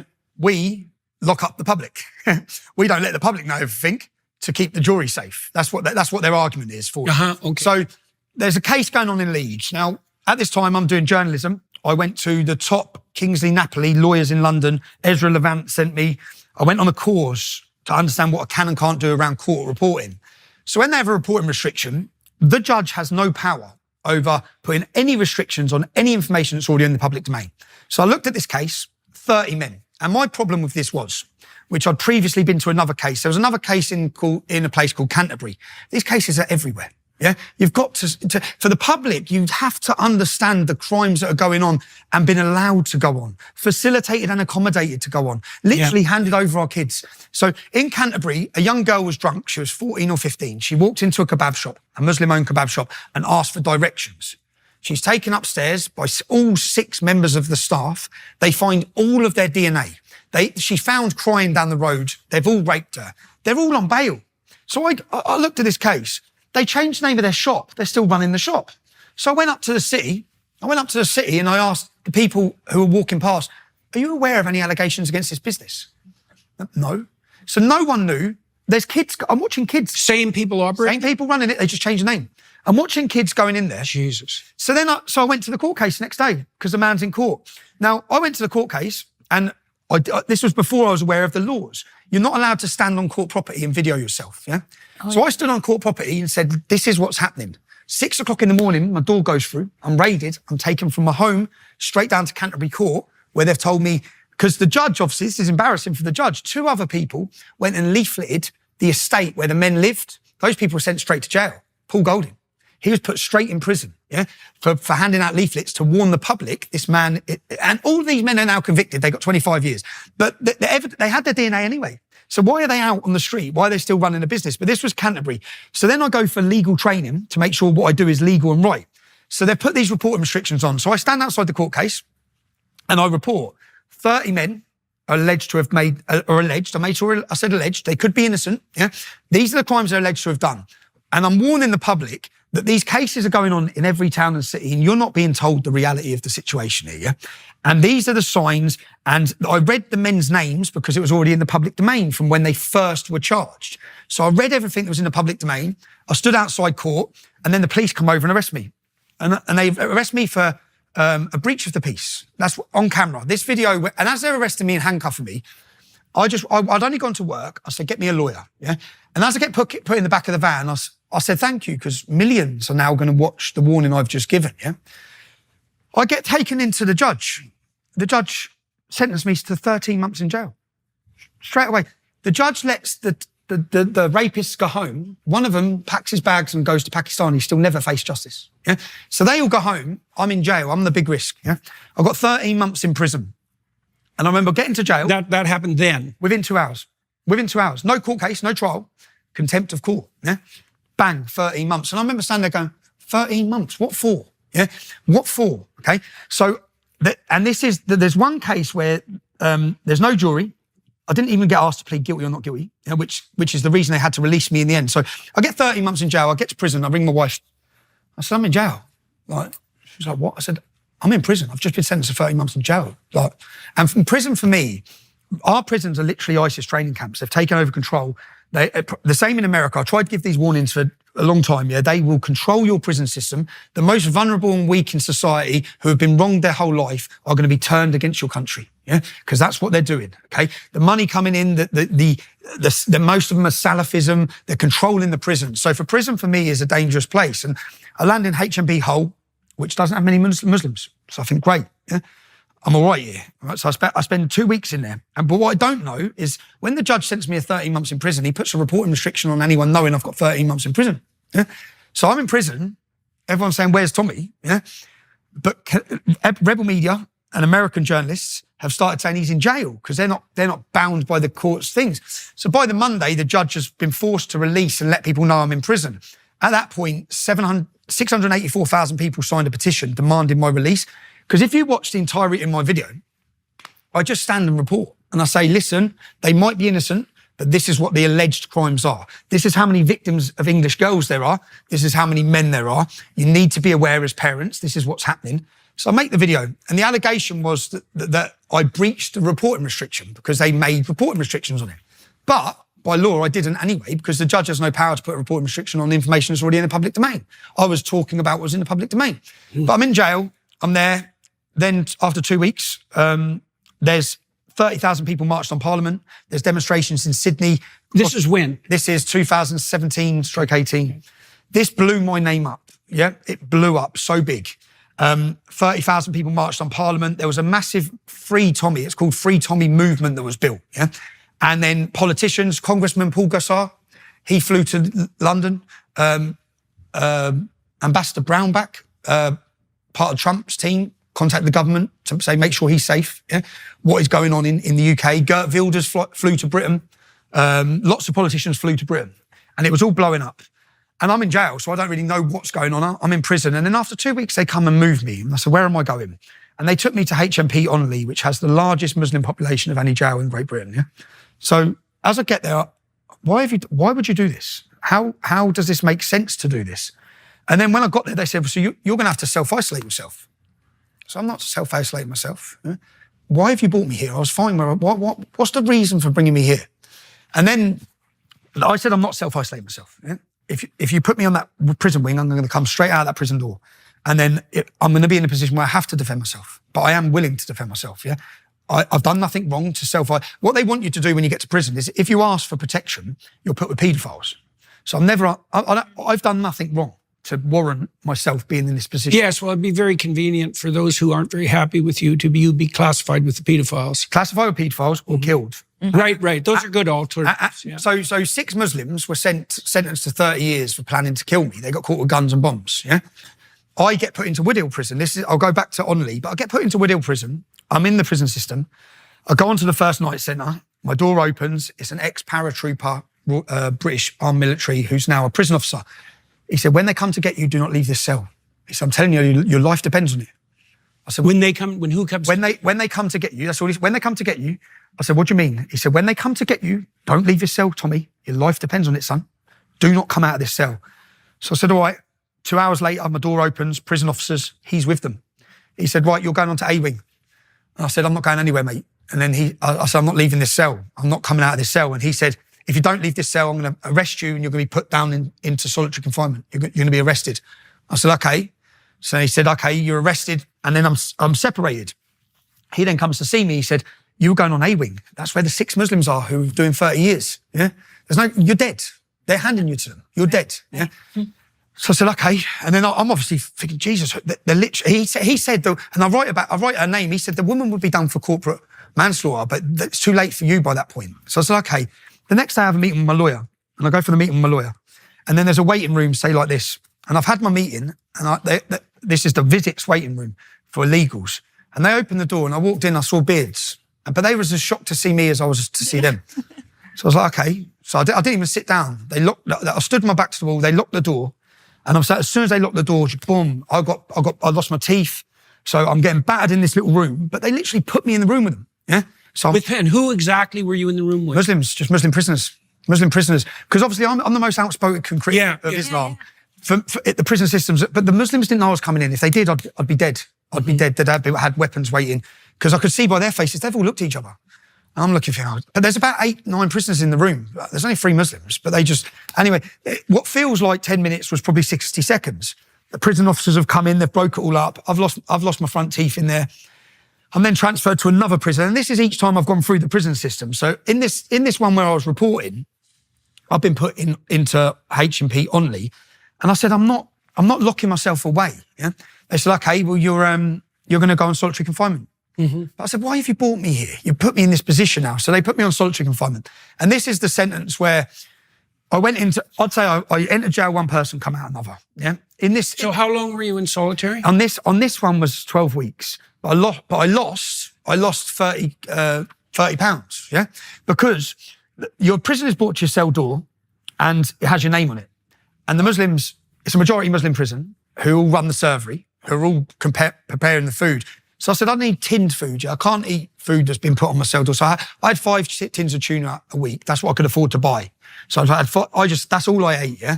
And I thought I was all right. But then even little things like, they come to my door and they opened the door and said, where's your wife? And in my solitary confinement, they used to transfer me. My wife worked at a school and my kids were at school, yeah? So the only time they could get me out, the whole prison would be locked up at lunchtime. They'd then walk me to have a little exercise in the courtyard on my own and have a shower. And the only time they'd do that is during lunchtime. Yeah? So my wife's at work. I couldn't even speak to my family, yeah? Because usually, so people understand the British prison system, you're out of your cell for 8 hours a day. You've got a job, you're going to work, you're playing football, you're going to the gym, yeah? I was totally, you're isolated, you're on 23.5-hour lockup on your own in a room. And I was upset about it, obviously, but then they come and say, where's your wife? I said, I don't know where my wife is. Why? We have intelligence she's going to be attacked with acid. And then they just shut the door. And it's like, and I can't even use the phone. So, but they knocked on my wife's door and my mum's door. The police did. And they gave them pieces of paper. And the sad, sick thing about this is, I don't even believe they probably did have intelligence. I believe that all of this, and it worked, all of this is for pressure, for stress, to make you break, essentially, because they didn't need to put me in H&P Onley. I was fine in H&P Hull, yeah? So they purposely moved me to a majority Muslim custody. Then they used that to put me on solitary confinement. Then I had this issue with my wife and my mum. And then when I got to ring them, and then they put me where my cell was, literally my cell's here, and it was so hot that summer. And you can open your window this much. And there's the building they use as the mosque is there. The building they use as the mosque is there. I was getting shit, like human feces, put through my window, yeah? So I had prisoners at my door every day. So I had all this going on, and then it gets to the Court of Appeal. So what was this doing to you? At the time, I didn't realise it was doing anything. At the time, I felt all right. At the time, and How come? How could you possibly feel all right? because I was receiving a lot of mail, which I was reading every day. I had my head on the sentence, but what I mean is, obviously, when I say I felt all right, obviously I was panicked. I was waiting for them to leave the door open one day. Every time I heard the prison screws, I got by the door ready. Because I thought, if you open that door, I need to be ready for who's coming in that door. So I was totally on edge the whole time. Okay. Totally on edge. Got it. I was a wreck, probably, yeah? Yeah. But when the thing is, in a situation like that, you answered my question. In a situation like that, your stress response prepares you for action. And so you'll be okay while that's happening. The problem is that when you're doing that, your body is hyper aroused physiologically, and it burns up your future resources. That's when I got out, though. Really. Yeah, that's exactly what happens, is that, so all those resources that should be saved for the future, you're burning in the moment. Yeah. Then when you go somewhere and the stress is lessened, then that response will stop and you'll feel the consequences. Well, as I said, I thought I was all right. And I'd lost a lot of weight, so I thought I looked all right. And then after 11 weeks, I had no idea. Carnivore diet. Yeah. It was. Tin of tuna. Yeah. Tin of tuna. But I was in, and then bang. My door goes, and there's another prisoner. He said, "You're going home. You're going home." I said, "What are you talking about?" He said, "You're going home. It's everywhere. It's all over the news." So how can I be going home? I got 13 months. I've been in there 3 months. Yeah. So how can I be going home? And it had gone to the Court of Appeal, but my solicitor didn't tell me. Yeah. My solicitor said, "I didn't want to get your hopes up." Yeah. Everything they done was unlawful. Okay, everything they've done was unlawful. But because of what my lawyers have seen with my cases, we didn't want to tell you you're going to get out. We've looked at it. You didn't get asked to plead guilty or not guilty. No due process was followed in court. Yeah, but it took them 11 weeks or 12 weeks to get to before the judge. So when they got before the judge said, free him. Yeah, get him out of prison. So then I remember I had such a dry throat because then they got me up. And I was due, it's mad, because I always book a holiday a year in advance, yeah? Which is the problem I've got coming up now as well. I always book a holiday a year in advance for my children. And we were meant to go on holiday. We were going on holiday to Tenerife the next day, yeah? So when they got me out at lunchtime, obviously it's all over the news, I'm going home. So I said, how long until I leave? They said, they're just preparing everything now, yeah? So I said, can I use the phone? So I rang my solicitor. I said, what's going on? He said, you're free to go, Tommy. You're free to go. What do you mean I'm free to go? Am I under conditions? He goes, no, you're free. So then I rang my wife, and because the holiday's next day, and I said, tell your mum. That must make you thirsty. Yeah. I think I better have a drink. Tommy, this is what I'm going to do. So we're running out of time, and we're only at 2018. So I would like to continue this. We'll do this another interview. We'll do it remotely, and we'll do part 2. Okay. For now, I think what I'll do is I'll ask you to tell me what you're planning in London on the 27th of July. So 27th of July, you see, in the UK, we've turned a corner with the public. There's been a mass awakening. We meaning the British public have been made to feel embarrassed of their identity and their culture for too long. We've felt under attack. Since October 7th, there's been a mass awakening. So all the things we've warned about, like every interview I've given has aged very well for me. Every issue I've spoke about has come into fruition. Not because I'm a genius, not because I've got anything special. It's because I was born in a town where I witnessed what mass open border Islamic immigration will do. And you told the truth. That's right. That's the other thing. And you told the truth. And I've seen it. So why did you? No, there's a mystery there still. It's not merely a consequence of where you were born. You know, like you grew up with good parents. Yeah, and that has really been instrumental in your values, right? Yes, and your dedication for telling the truth and finding and having the courage to do what your convictions. Yeah. You have convictions, and you go forward, and you want to tell the truth. Where's that come from? Probably, I said it probably even if I didn't want to, because probably if you meet the people I've met and hear the stories I've heard. Okay. See, the other thing that happened to me, you see, when I was young, 23, younger than that, I started this when I was 13. I started looking at the worst things I could find, right? I started that when I was 13. The first thing I did that was seriously academic was a report on prison guards in Auschwitz. And I spent the rest of my life investigating that, looking at the worst things I could find. And the thing about looking at the worst things is that horrifies you so badly that I think what it does is scare you straight. Oh, I know, which I tried having these conversations with my now ex-wife. If you think you're worried now, I know what the consequences. Yeah, right. I know exactly. I know what's coming. Yeah. I've got 3 beautiful children. Yeah. If anyone's got to fight, I'll fight. Yeah. They're not fighting. Yeah. And what our cowardice is currently doing, we've bred a generation of cowards who care about themselves. Yeah. So, and half my friends were the same. I'm all right. Yeah. I've got enough money. I'm okay. You can't keep running from this problem. This problem isn't going anywhere. That's right. This problem is going to explode. And on October 7th. In fact, the longer you run from it, the larger the harder it's going to get. Absolutely. Yes, that's right. 100%. And October the 7th really woke a lot of people up to see, not it happened in Israel, but to see the level of hate in every university, to see that our institutions have been taken over, to see the level of aggression and the celebration from not just a handful. We're not talking about handfuls of extremists. We're talking about the mainstream. We're talking about the Democrats. Yeah, the Democrats, the Labour Party, and we've seen a massive. So there's been a real wake up, and I have my messages. If I go through them every day, are full of people who said I hated you. Yeah, I thought you was a thug. I thought, and I'm not perfect, and I've made mistakes because that's human. And what I've done the whole way through my activism and my career, and now my journalism, is whenever they've tried to stop me talking, I think, no, that's not like you. If you tell me not to do something, I will do it. That's always been my way. It's my character. Yeah. Tell me not. So, and I'm right. And I remember my wife's dad saying, "Stop, please stop. Like, do you not see the danger here?" I said, "Am I wrong? Am I wrong?" Yeah. No. So why should I stop? Well, because they're threatening us. Because they're trying to intimidate us. So every bit of police threaten this incident in Canada. Well, that doesn't deter me. You locking me up, even if you want to put me in jail, it's not going to deter me. If you're going to put me in prison now for this film, and I can't understand they make the same mistakes every time. Yeah, it's amazing. You lock me up for this film, yeah? I hope every single person in the world talks to me. Yeah, right. Yeah. I hope you bring more eyes to that film. So I'll go to jail. Jail for me is a terrifying, I might not come out of that prison sentence. And if I do, I'm going to do solitary confinement, which is going to fry my head. But I've gone through 15 years of this, yeah?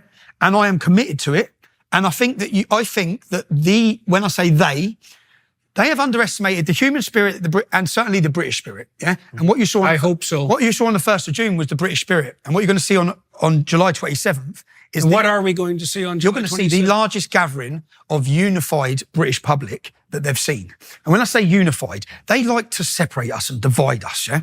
Like my politics and my since starting English Defence League, yeah, has always been open to everyone. Okay, I don't care if you come into Great Britain yesterday. You love this country and you want to protect it. Come and join us, yeah. And we saw. So whilst they've tried to label us as racist, extremists, it doesn't work. Their monopoly and their power has gone. And we saw that on June the 1st with the different diverse backgrounds that come up to celebrate British identity, yeah, which is what being British is about. And we're going to celebrate it on July 27th. 2 days later, they believe they're going to lock me up. And the problem they have now, I had a recent court case on 26th of November. You may have seen me arrested in London at the anti-Semitism rally, which the world saw me do nothing wrong. Yeah, They come and told me I wasn't allowed to report. Now, years ago, like when the media got up and walked out of court, yeah, they could do that. Now we have citizen journalists. Thank you, Elon Musk. Yeah, thank you, Elon Musk, because in my court case, in whatever court case now, there will be a row of the most influential citizen journalists who will be live tweeting every single word. So they can't control the narrative anymore. Not at the minute. Yeah. Not since people have got platforms and voices again. So on July 27th, you're going to see the largest gathering. We have 3 of the largest screens in the UK being put up in Trafalgar Square. We know everyone wants us to fail. We knew that on June the 1st. Yeah. We didn't fail. It was a total success. July 27th will be a total success. If all I care about, and that's why I said this may be the most important interview I give, is that freedom of press, freedom of speech, freedom of assembly have gone. Okay? They're gone. We have a controlled media. Totally controlled media. You challenge any narrative. This isn't just open border immigration. You go against transgenderism. You challenge any of them. Yes, I've noticed. They're coming for you. They're coming for you, and they wish to seek and control everything. They wish to... I saw the WEF put out an ad, I don't exactly know when they released it, telling people not to launder their jeans more than once a month, right? Because, it produces too much carbon dioxide. Right. T-shirts too, by the way. Which is everything. You can wash your underwear more regularly, according to the WF. Those bastards will seek to control absolutely everything that people do. And all the jigsaw is fitting together because everything we've spoke about all fits in with this total element of control. Yeah, they want us, and unfortunately, when I was deplatformed for 5 years off of every single social media, every single social media, I made a documentary called Panodrama. Okay, now Panorama are the BBC's most investigative journalist hit piece. When they were doing a documentary on me, I sent a girl undercover into them, and they had no idea. Okay, I got them making up sexual allegations against me on covert recording. Yeah, I got them. So John Sweeney was the head of Panorama. Yeah, I produced this documentary. Their program about me never come out. I produced this documentary. He was put on gardening leave. Yeah, when I talk about the controlled media, when I got these covert recordings, he sat someone down and said, "Say this about Tommy Robinson." And do we have an agreement? Yeah. And it was one of my ex-employees, but they didn't know we were recording them. Yeah. So they were telling them what to say. They were scripting the entire program. How many other these programs have been scripted? Yeah. But they were scripting the entire program. When they come to interview me and I sat down like this, I put a video wall behind me and I said to the Panorama, "Would you ever tell anyone what to say?" "No." Press play. On the wall behind me, the covert recording of him making agreements on what to say. Sexual allegations. Now, if they would have been successful, my life would have been destroyed. My kids would have had to go to school with their father as a Harvey Weinstein. Yeah. But I produced this documentary. Within 48 hours of producing that documentary, I was blacklisted off of every social media. And I was recharged by the government. Yeah. This case that's coming up against me now is the government. It's not the police. It's the government, the Attorney General. Now, Facebook and Meta, the entire Meta, made me a figure of hate, which meant if you mention my name, you get deleted. Yeah. And they were so, because you see, again, my investigative documentary work is fabulous. It exposes them, and they deleted me. And for 5 years, I was disappeared. Yeah. Until Elon Musk gave me back my voice. Right. In those 5 years, I think I don't know who got back first, you or me. I don't remember. I think I might have got back first.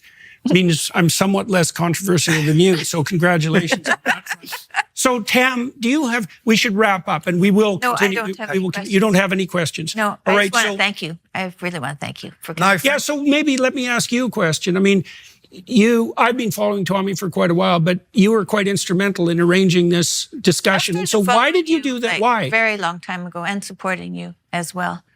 Why did I want to do it? Yeah, well, yeah. Why do you trust him? Why do I trust him? I don't know. I had a pretty disagreeable Irish father, and he was a smart ass, And I trust Donald Trump. I trusted Donald Trump all along too. I don't know. I know when you like disagreeable men. I like men who have values that they'll stand by, and they are brave and say what they mean. I think we need men to stand up, and we need women to figure out their crap, because we're causing a lot of trouble. And I'm going to try to help with that. I think we need to remember who we are. Well, so one of the things that maybe we'll close with this. One of the things that I'm very interested in, this is part of the reason why I was interested in you, is because you are a working class leader. And the working class, when angry, can go very, very badly wrong. And so, but the working class anger, when it's justified, is absolutely necessary. Because, one of the things I've thought about you and your guys is that when push comes to shove, you'll stand up. And that's something. Now, the trick is going to be, and also on July 27th, to keep that managed. The Canadian truckers did a very good job of that. Yeah. They kept the spirit of that protest very positive. I don't know how much chance you've had to talk with some of the lead organizers. I've met Tamara Leach. I've been here. I've met them. I've met them. She actually said to say hi to you guys. Yeah. I found her story. I found it. Oh, yeah. I found myself quite lucky that I'm getting to leave Canada after hearing what they've done to her. Oh, yeah. Pastor Arthur, after hearing what they've done to all of them. So we talked a little bit about the necessity of the working class standing up and making their position known, the danger that turns into a vindictive populism and gets taken over by the psychopathic community. This was something I worried about at the end of the trucker convoy. They stopped in time, They stopped before the real predators and parasites showed up to take over. And so they did that brilliantly. It was very well timed, very peaceful, very harmonious. And it ended at the right time. one of the things we're trying to do in the UK and elsewhere is to put together a positive vision for the West, for the future, because the other danger of that populist uprising is that it's all reactionary, to use the left-wing phrase, that it's all pushing back against and angry instead of putting forward a positive vision. And the thing about working class men is they need every man needs a positive vision. And so that's something else we should talk about when we If I could send you, what we've said is we need a cultural movement in the UK. Yeah. We need a cultural movement that celebrates identity and celebrates who we are and brings everyone together for that feature. Right. We've wrote like a 10-point pledge, a pledge that we want the public to take to be part of the movement. Well, let's talk about that. Let's talk, when we talk again, let's talk about that pledge, and I can discuss what we're doing with ARC as well. Because that's what we were hoping to launch on the 27th. It was about saying if we change the culture, we change the politics. Okay. Yeah. Let's show them that we control it. Yeah. Yeah. And you're right about this. Like for years, people have tried to align themselves, and purity comes with time. Our support base now is totally mainstream, totally normal. You'll see the best of British in London. What we have to make sure, people will want us to fail. And who knows what kind of instigators there too. But we have enough men now that if people turn up wearing all black, wanting to instigate problems, we'll put them in place ourselves. We don't want the police. We told the police at last demonstration, stay away, okay? Stay away, let us police ourselves, yeah? Because if anyone wants to step out of line, our own people know we'll put them in line. That's the idea, and the idea is to have fun. We've got a church choir band singing. We've got we're having a celebration. Art is a good idea to bring art music into it, because that sets a good tone. I've asked Tamara Leach to come and sing as well. Oh yeah, okay. I asked her to come and sing because her story's insane. July 27th, eh? Yeah. Hey, if you can be there. It's just, do you know what it's the story of so much now? It's ordinary people trying to do extraordinary things because we shouldn't have to be doing this. We should not. No. We should be doing this. Ordinary people aren't as ordinary as they think. Yeah. You're a good example of that. Mm-hmm. If you leave that extraordinary stuff to the leaders, you get tyrants. Which is what we've got now. Yeah. Which is what we've got now. Yeah. And essentially this is across the whole of the West. And that's what I said with men. We need to remember who we are as England. Yes, that's right. And if we had pride in who we were, we wouldn't allow any of these abuses to happen. Yeah. None of this would have been allowed to happen, but they've took our pride, they've took our identity. Well, they did take it. I felt something, John, I'll end this on, I went to the 100-year anniversary of Polish independence, yeah?